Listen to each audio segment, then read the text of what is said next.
po mga kapatid. Kapatid, may tanong kita. Pagod ka na ba?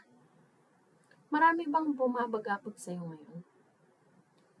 Hindi ka ba makahanap ng kaginhawaan sa buhay at sa sitwasyon mo ngayon? Tara kapatid, come and sit with me and listen to the Word of God. Ako nga po pala si Ate Kat, one of the volunteers of Gia Kamanava. And I am honored and happy to share with you ang katuroan na binabaan ng Panginoon sa aking buhay. I would like to ask you to be honest with yourself today, kapatid. Are you tired? Feeling mo ba na lahat ng ginagawa mo parang walang nagbabago? Feeling mo ba na kahit anong trabaho, kayod mo ay parang walang ginhawa? Nawawalan ka na ba ng lakas at pag-asa? E tanong, kapatid, where is your focus at? Sabi po sa Matthew chapter 6, verse 19 to 20, do not store up for yourselves treasures on earth, where moths and vermin destroy, and where thieves break in and steal. But store up for yourselves treasures in heaven, where moths and vermin do not destroy, and where thieves do not break in and steal. Ano po bang treasures ang sinasabi dito? Sabi po sa dictionary, treasure is something or someone you value highly. Sabi, do not store up for yourselves treasures on earth. Eh Lord, di ba po gusto nyo maging abundant ang life ko dito sa mundo? Masama po ba yun? Balikan natin yung verse. Sabi doon, do not store up for yourselves treasures on earth, where moths and vermin destroy, and where thieves break in and steal. Anything on this earth will sooner or later be gone. These are not eternal things. Yang trabaho mo, yang pera sa bank account mo, yang degree mo, lahat yan. Pag namatay tayo, wala ding halaga. If treasures mean something or someone that you highly value, ang tanong, kapatid, what do you treasure? Kung tatanungin kita, kapatid, kung papalista ko lahat sa'yo, ang tinetreasure mo sa buhay mo. Sige nga, go ahead, kapatid, lista mo silang lahat.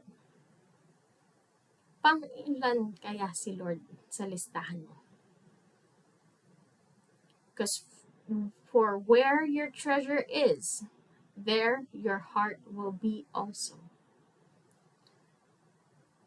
Sabi din po sa 1 Timothy chapter 6 verse 6 to 10, but godliness with contentment is great gain.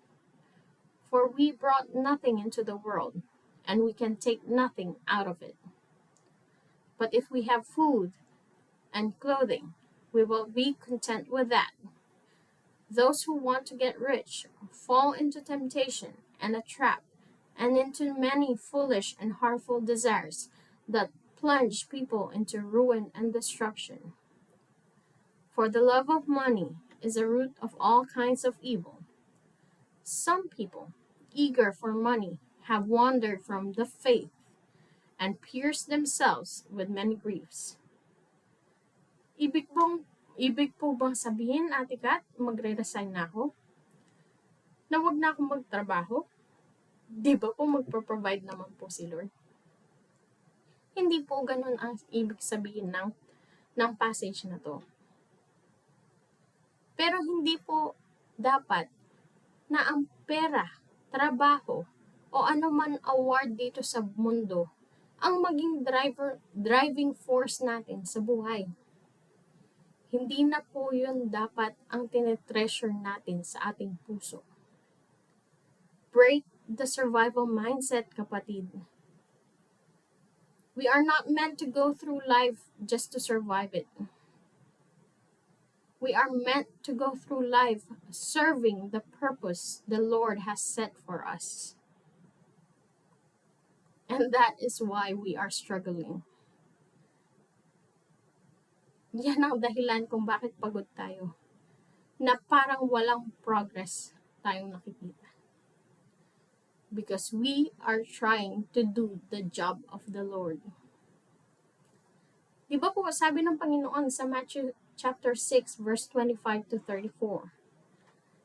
Therefore, I tell you, do not worry about life, what you will eat or drink, or about your body, what you will wear. Is not life more than food, and the body more than clothes? Look at the birds in the air. They do not sow or reap or store away in barns, and yet your heavenly Father feeds them. Are you not much more valuable than they? Can any one of you be by worrying add a single hour to your life? And why do you worry about your clothes? See how the flowers of the field grow. They do not labor or spin. Yet I tell you that not even Solomon in all his splendor was dressed like one of these. If that is how God clothes the grass of the field, which is here today, and tomorrow is thrown into the fire, will he not much more clothe you, you of little faith? So do not worry by saying, what shall we eat? What shall we drink? What shall we wear? For the pagans run after all these things, and your heavenly Father knows that you need them. But seek first his kingdom and his righteousness, and all these things will be given to you as well. Therefore, do not worry about tomorrow, for tomorrow will worry about itself. Each day has enough trouble of its own. Kapatid, let God be God in your life. Focus ka lang sa pinapagawa niya sa'yo. Siya na yung bahala sa iba. Treasure things that are eternal. I ask you mga kapatid, assess your treasures. Do not put God below your priority list. Dahil never kanyang tinreat na last priority. Maraming salamat po. Sana po may natutunan po kayo at inaanyayahan ko po kayong manalangin. Lord, maraming salamat po sa araw na binigay niyo, Lord, sa bagong opportunity na makarinig ng inyong salita at matuto sa inyong mga sasabihin, Lord. Maraming salamat, Lord, dahil sa kabila ng mga pagkakamali namin, Lord, sa pag-put namin sa iyo sa last sa mga priorities namin, Lord, never niyo pa rin po kaming tinalikuran, Lord. Bagkus, pilit niyo pa rin po kaming inaabot, Lord, sa kahit anong paraan, Lord.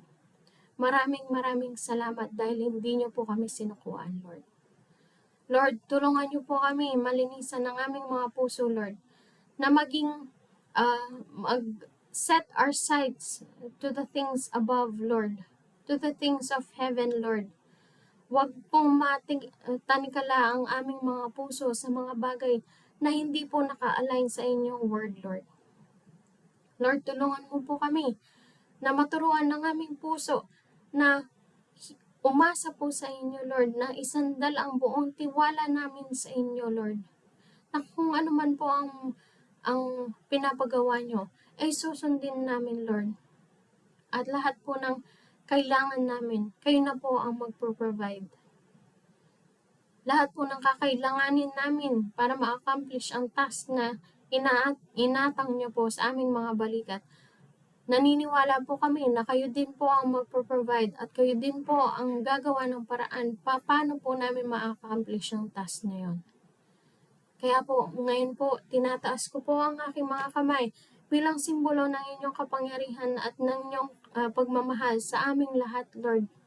Abutin niyo po yung mga puso naming mga pagod na pusong mga balot na balot sa worries at saka sa takot, Lord. Yakapin mo po ang aming mga puso ngayon, Lord. Iparamdam niyo sa amin na you've got our back, Lord.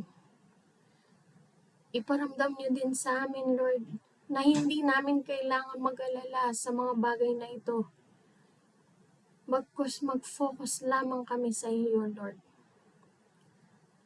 Lord, maraming salamat sa ginhawang binibigay niyo sa akin at sa aking mga kapatid, Lord. Saan man po silang dako napaparoon sa mundo, Lord. Alam ko pong hindi niyo po sila bibiguin dito, Lord. At sasamahan sila sa bawat lakad ng kanilang buhay, Lord. Maraming salamat, Lord. Kayo po talaga ang aming Diyos na nananatiling tapat, Lord, na walang sawang nagbubuhos sa amin ng pagmamahal at ng blessings, Lord. At patuloy po kaming nililinisan sa bawat gawa namin, Lord. Maraming salamat. Sa iyo po namin binabalik ang pinakamataas na papuri, pasasalamat at pagsamba. In Jesus' name, I claim and proclaim. Amen. Amen. Maraming salamat po. Salamat po sa time ninyo. See you po.